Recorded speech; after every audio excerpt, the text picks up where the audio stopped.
Tu le dis en secret?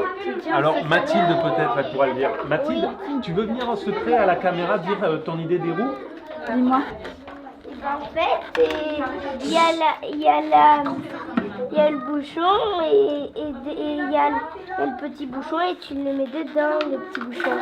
Tu mets le petit bouchon dedans et après, comment tu fais? Et après, tu prends la bouteille et tu feras comme ça. Tu connais? Oui. Comme ça, tu colles. Nous avons dans un premier temps fait ce qui s'appelle un groupe école, réunissant des parents et des enseignants et l'équipe municipale de la cantine. Et nous avons beaucoup réfléchi sur les horaires, savoir à quel moment nous allions mettre ces rythmes scolaires. Et a été choisi la tranche horaire de 16h à 17h, les lundis, mardis et jeudis. C'est un temps qui est quand même très particulier puisqu'on a les enfants à la fin d'une journée scolaire, ils sont fatigués, ils en ont plein la casquette. Certaines fois, on les récupère directement dans la classe, ils n'ont pas forcément de récréation qui ont été prévues entre le temps scolaire et le temps périscolaire.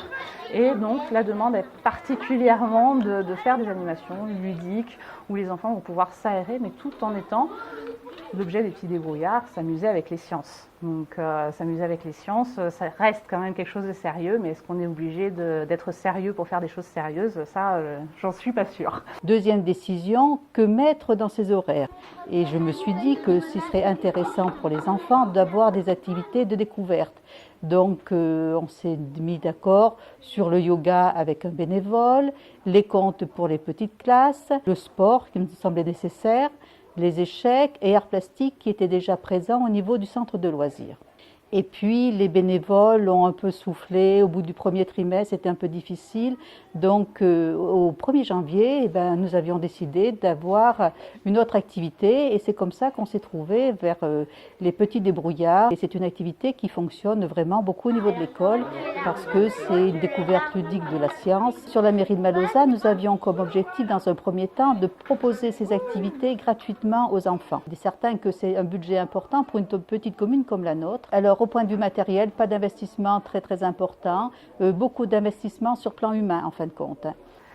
Donc les petits débrouillards, c'est une association qui a quand même du passé puisqu'on est depuis plus de 10 ans en Auvergne et les activités jusqu'à présent, ça pouvait être soit d'aller dans les écoles, dans les accueils de loisirs ou d'aller se poser au pied des tours et d'animer. Et l'arrivée des temps périscolaires a un petit peu révolutionné la façon de fonctionner à l'association.